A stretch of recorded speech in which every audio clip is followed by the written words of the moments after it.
Listeners, welcome back to achievers station. आज हम लोग स्टार्ट करने वाले हैं ऑडिटिंग। ठीक है, ऑडिटिंग बहुत ही इजी सा सब्जेक्ट है, जल्दी जल्दी हो जाएगा, समझ में भी आ जाएगा एंड फटाफट से हम लोग उसको क्लियर कर लेंगे। आई होप कि आपको आज का सेशन अच्छे से समझ में आएगा। तो उसके लिए लेट्स गेट स्टार्टेड। ठीक है, तो सबसे पहले ऑडिटिंग देखो, बेसिकली ऑडिटिंग होता क्या है। कोई एक अकाउंटेंट होता है किसी कंपनी में, वो पूरे साल रिकॉर्ड्स रखता है।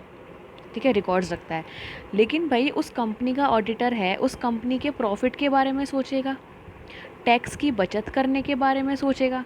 ठीक है, तो एक तो गवर्नमेंट बोलती है कि नहीं भाई, हम नहीं मान रहे, हमने इतने इतने मेहनत करवा करवा के सीए बनाए हैं, मेहनत करवा करवा के हमने सीए बनाए हैं, चार्टर्ड अकाउंटेंट बनाए हैं, तो उनको हम क्या काम देंगे।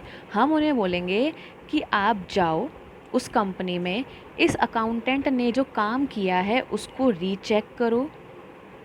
ठीक है, अपना ये मैग्नीफाइंग ग्लास लेकर जाओ और जो वहाँ उसने काम किया है उसको चेक करो, और ये चेक करने के बाद हमें बताओ कि क्या कोई फ्रॉड तो नहीं है, कोई इन्होंने गबन तो नहीं किया, कोई इन्होंने टैक्स की चोरी करने वाला काम तो नहीं किया। तो बेसिकली ऑडिटिंग जो होता है, ऑडिटिंग होती है एन एग्जामिनेशन और inspection of various books of accounts by an auditor, followed by physical checking, inventory to make sure that all departments are following documented system of recording transactions. So basically कि वो system को follow कर रहे हैं या नहीं कर रहे हैं, कोई फ्रॉड तो नहीं कर रहे हैं। ठीक है, फिज़िकली चेक करना कि भाई क्या सच में वो चीज़ें अवेलेबल हैं जो इन लोगों ने रिकॉर्ड्स में दिखा रखी हैं, क्या सच्ची में उतना ही प्रॉफिट है या उससे ज़्यादा है, क्या सच्ची में खर्चे या एक्सपेंसेस उतने ही हैं जिन्होंने जितने दिखा रखे हैं या कम हैं।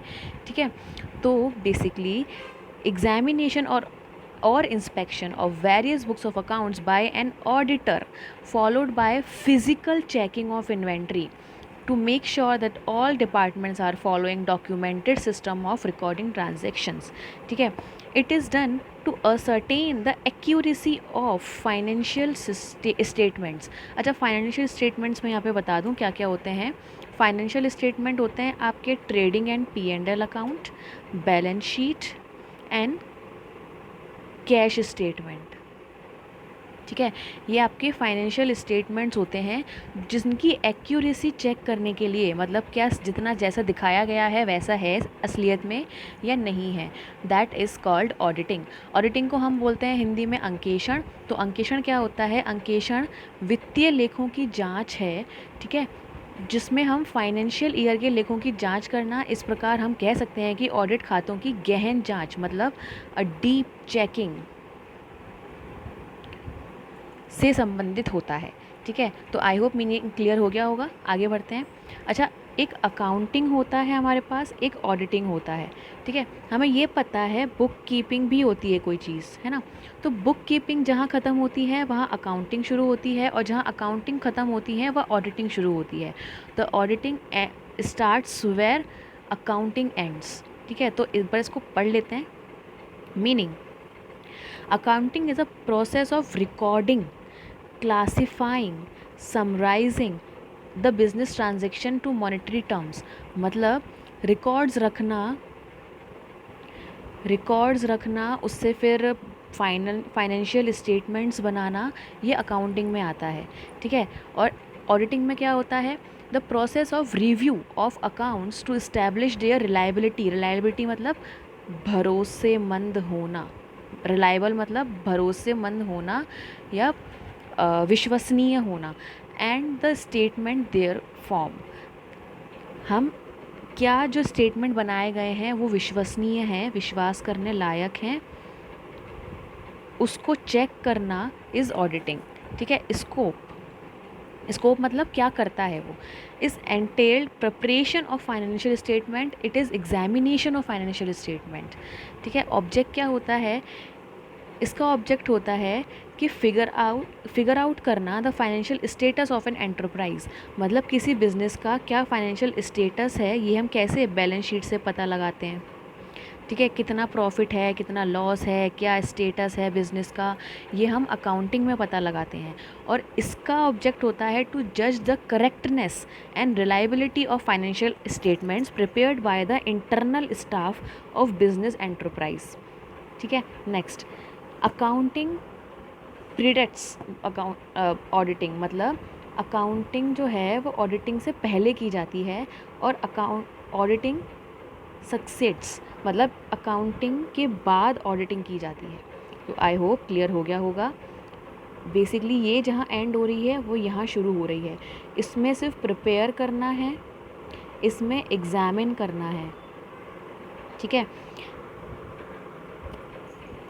इसका अकाउंटिंग का काम होता है प्रॉफिट लॉस या फाइनेंशियल स्टेटस पता करना, और ऑडिटिंग का काम होता है फ्रॉड्स एंड मिस्टेक्स को रिव्यू करना, और कितना रिलायबल है फाइनेंशियल स्टेटमेंट, कितने रिलायबल हैं वो बताना। ठीक है, ऐसे ही जो अकाउंट्स करता है वो अकाउंटेंट होता है, जो ऑडिटिंग करता है वो ऑडिटर होता है।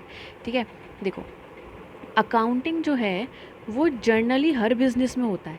ठीक है, लेकिन ऑडिटर को अपॉइंट करना ऑप्शनल होता है। ये हम आगे बात करेंगे किसके लिए ऑप्शनल है, किसके लिए कंपलसरी है। अकाउंटेंट कोई भी हो सकता है। बेसिकली अगर आप बीकॉम भी कर लें और आपको बेसिक नॉलेज है अकाउंटिंग की, तो आप अकाउंटेंट बन सकते हो। But for being an auditor you have to become a CA, chartered accountant. ठीक है, देखो अकाउंटेंट ऑडिटर अपना काम तभी शुरू कर सकता है जब बुक कीपिंग और अकाउंटिंग ख़त्म हो चुकी है, जबकि ऑडिटर के काम पर अकाउंटेंट का काम डिपेंडेड नहीं होता। ये तो you can take a screenshot of this, and कोई पॉइंट में डाउट हो तो can ask me in comment box as well. ठीक है, चलो आगे देखते हैं। Advantages of audit. ऑडिट क्यों चाहिए, क्या फ़ायदा है हमें ऑडिट करने से? तो बेसिकली ये हेल्पफुल होता है सेटिंग लायबिलिटी ऑफ टैक्सेस, कि भाई हाउ मच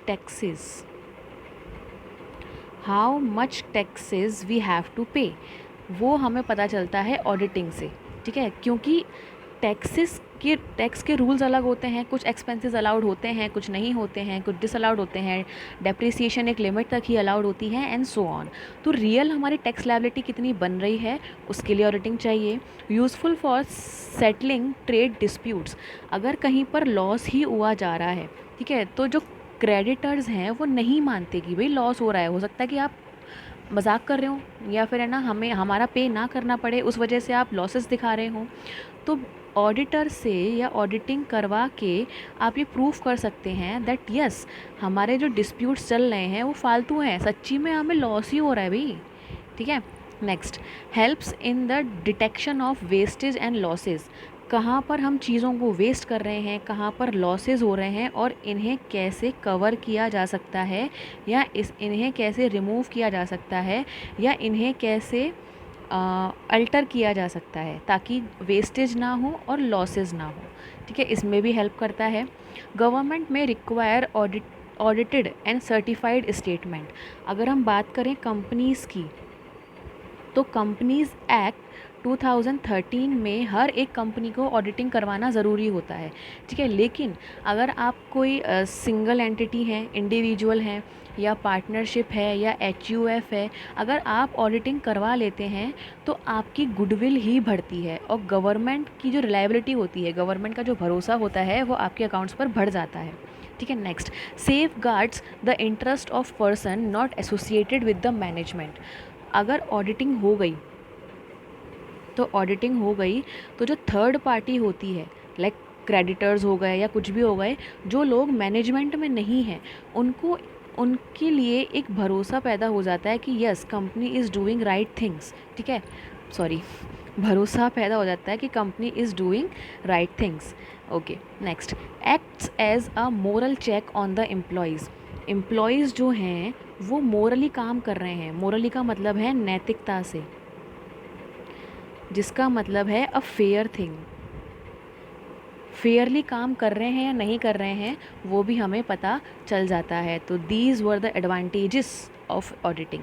ठीक है, आई होप क्लियर हो गया होगा कि भाई अगर हमें थर्ड पार्टी का भरोसा जीतना है तो ऑडिटिंग ज़रूरी है, अगर हमें गवर्नमेंट का भरोसा जीतना है तो ऑडिटिंग ज़रूरी है, पब्लिक के सामने हमें गुडविल बनानी है तो ऑडिटिंग ज़रूरी है, झगड़ों को निपटाना है, डिस्प्यूट्स को निपटाना है तो ऑडिटिंग ज़रूरी है, टैक्सेस प्रॉपर पता करना है, कितना चेक करना है तो ज़रूरी है, एम्प्लॉयज़ की लॉयल्टी चेक करनी है तो ज़रूरी है।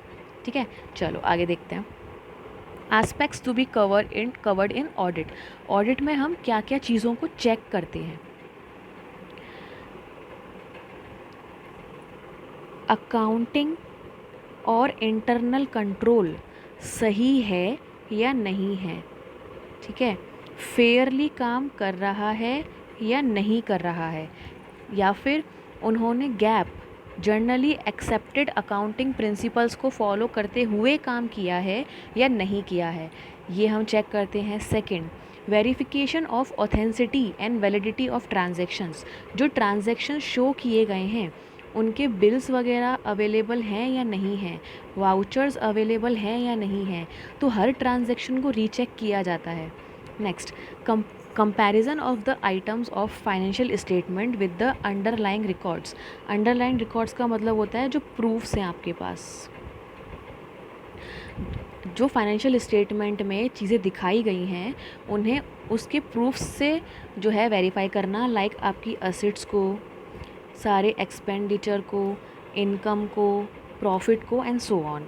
ठीक है, ये भी ऑडिटिंग में किया जाता है। Verification of title and existence and value of the asset. जो असेट आपने बैलेंस शीट में दिखाई हुई हैं उनकी वैल्यू जितनी है दिखाई गई है उतनी है या नहीं है, वो एग्जिस्ट करती भी हैं या नहीं करती हैं, उनका टाइटल किसके पास है, आपके पास है या आपने खाली दिखा रखा है अपने ऊपर, ये चेक किया जाता है। वेरिफिकेशन ऑफ लाइबिलिटीज़ चेक की जाती हैं। Checking the result shown by the profit and loss. Profit and loss जो या तो प्रॉफिट शो करेगा या लॉस शो करेगा, तो प्रॉफिट दिखाया गया है वो सही है या नहीं है, लॉस दिखाया गया है सच में लॉस है या नहीं है, सिर्फ टैक्स बचाने के लिए किया गया है, ये भी चेक किया जाता है। Reporting to the appropriate person या बॉडी। मतलब अगर हम बात करें तो कंपनी ऑडिटर को मेंबर्स को अपनी रिपोर्ट्स सबमिट करनी होती है, बाकी लोगों को, ओनर्स को अपनी रिपोर्ट्स सेंड करनी होती है। तो बेसिकली जिस पर्सन के लिए वो रिपोर्ट ज़रूरी है उसको रिपोर्ट करना भी ऑडिट के आस्पेक्ट में क्लियर होता है। तो बेसिकली हमारे पास प्रॉफिट चेक करना, प्रॉफिट या लॉस जो भी है वो चेक करना, असेट्स को चेक करना, लायबिलिटीज़ को चेक करना, अकाउंटेंट के काम को चेक करना, ये सब, या वाउचर्स को चेक करना, ये सब हमारा ऑडिटिंग में कवर होता है। ठीक है, चलो नेक्स्ट देखते हैं स्कोप ऑफ ऑडिट। अच्छा, एक और बात, जो हम एस्पेक्ट्स कवर कर रहे हैं वही उसका स्कोप है कि भाई जो फाइनेंशियल स्टेटमेंट है वो रिलायबल और सफिशिएंट है या नहीं है, अकाउंटिंग और फाइनेंस के जो एस्पेक्ट है वो कवर किए गए हैं नहीं किए गए हैं, इन्फॉर्मेशन को प्रॉपर्ली डिस्क्लोज़ किया गया है नहीं किया गया है, और perform duties which fall outside the scope of, अच्छा, नॉट टू परफॉर्म ड्यूटीज़, जो ऑडिटर के स्कोप से बाहर है उनको ना करना भी इसके स्कोप में आता है।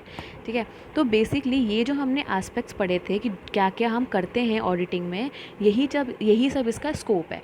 ठीक है, तो आई होप इसमें तो कोई दिक्कत नहीं होनी चाहिए। Rest you can take a screenshot of it और you can write it down. ठीक है, शॉर्ट में नोट्स बनाना हमेशा बेनिफिशियल रहता है क्योंकि उससे आप गो थ्रू भी हो जाते हैं। ठीक है, उसके बहुत प्लस पॉइंट रहते हैं, उसके आप गो थ्रू भी हो जाते हैं, प्लस एक बार माइंड में छप जाता है, प्लस रिवीजन इजी हो जाता है। So you can take a screenshot और you can write it down. Next, अच्छा, जैसे हम अकाउंटिंग में अकाउंटिंग स्टैंडर्ड्स या इंडियन अकाउंटिंग स्टैंडर्ड्स फॉलो करते हैं, वैसे ही ऑडिटिंग में भी कुछ स्टैंडर्ड्स फॉलो होते हैं। These are this: S SREs, SAEs and SRSs। ठीक है, तो ये just you have to know कि कौन क्या स्टैंडर्ड्स फॉलो होते हैं, rest is not your thing to do. Okay, next देखो, जैसे हमारे CA के लिए ICAI काम करता है, वैसे ही international auditing and assurance standard board काम करता है, जो कि ऑडिटिंग के स्टैंडर्ड्स बनाता है ना। तो एक बार इसके बारे में पढ़ लेते हैं। The IFAC board has established the IAASB to develop and issue the public interest and under its authority high quality auditing standards for use around the world. The IAASB functions as an independent standard setting body under the auspice of IFAC ने establish किया है IAASB को, जो international level पर काम करता है। ठीक है, वहीं अगर हम अपने इंडिया की बात करें तो इंडिया में ये काम करता है ICAI, chartered accountant institute of India, institute of chartered accountant of India. ठीक है, तो ICAI is a member of IFAC, मतलब IFAC का ICAI एक मेंबर है, is committed to work toward the implementation of the guidelines issued by IFCI. ICAI constitute the AASB. AASB क्या है?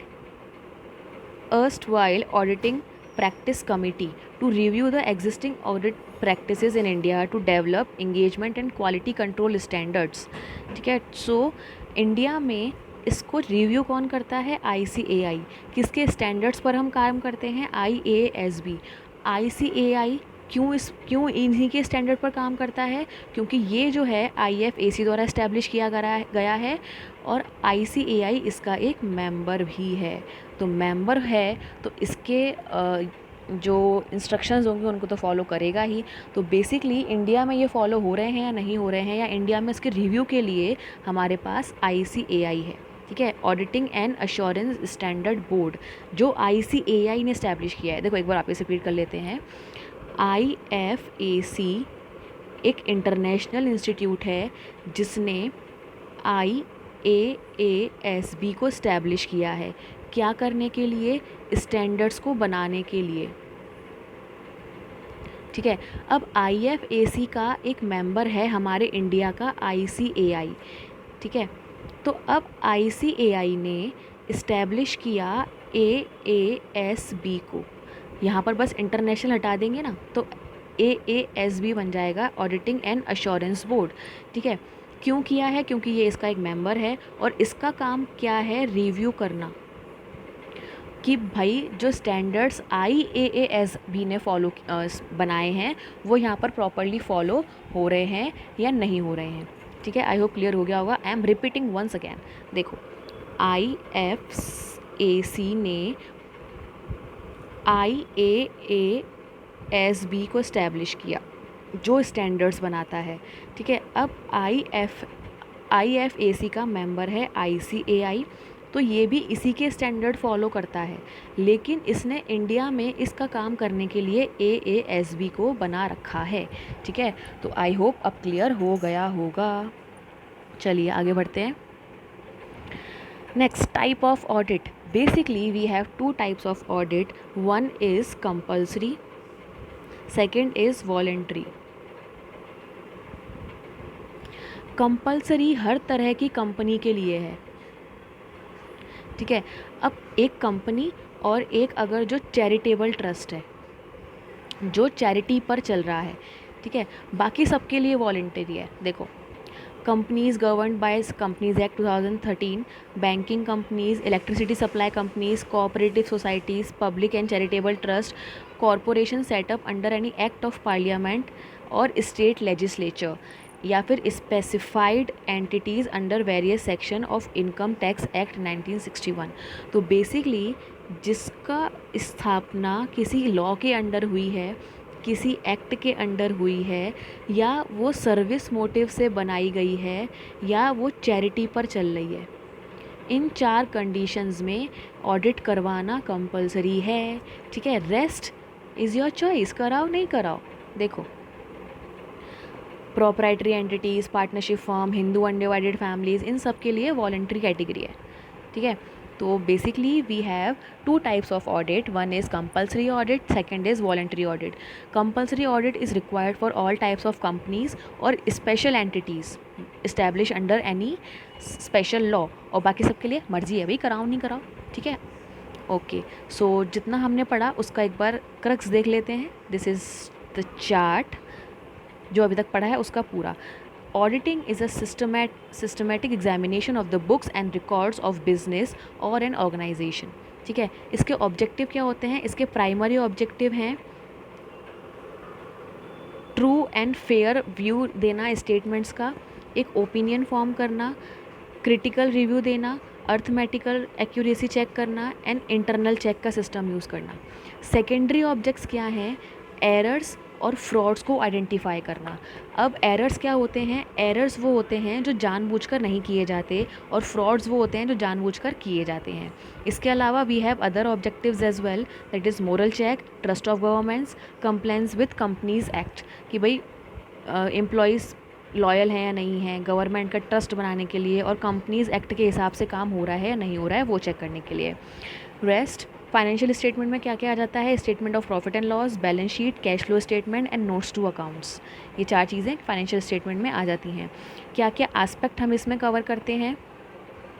Reporting जो है वो सही पर्सन द्वारा की गई है नहीं की गई है, इंटरनल कंट्रोल और अकाउंट्स कैसे किए गए हैं, वेरीफाई करता है असेट्स एंड लायबिलिटीज़ को, फाइनेंशियल स्टेटमेंट के जो चीज़ें हैं वो अंडरलाइंग रिकॉर्ड्स से चेक करता है, वेरीफाई करता है असेट्स, वेरीफाई करता है लायबिलिटीज़ एंड जो प्रॉफिट एंड लॉस का रिजल्ट है उसको चेक करता है. ठीक है, एडवांटेज क्या क्या है? मोरल चेक हो जाता है, फाइनेंशियल स्टेटमेंट की हेल्थ पता चल जाती है, मैनेजमेंट की एफिशिएंसी, अभी हमने कहा था ना कि भाई वेस्टेज नहीं होगी, है ना, या फिर फ्रॉड्स नहीं होंगे या लॉसेस नहीं होंगे, तो एफिशिएंसी बढ़ाएगा सिंपली. नेगोशिएशन ऑफ टैक्स में काम आता है, वेस्टेज एंड लॉस बचाने में काम आता है, और गवर्नमेंट के लिए एक गुडविल का काम करता है. ठीक है, देखो लिमिटेशंस भी हैं कुछ ऑडिट की. लिमिटेशन क्या है? The auditor can not bring the risk of error to zero because there are inherent limitations of audit. कि इन्होंने बोला है कि जो ऑडिटर होता है उसके द्वारा अगर ऑडिट कर भी लिया जाता है तो हम ये नहीं कह सकते कि उस फाइनेंशियल स्टेटमेंट में जो है वो ज़ीरो एरर है या ज़ीरो फ्रॉड है. ऐसा क्यों?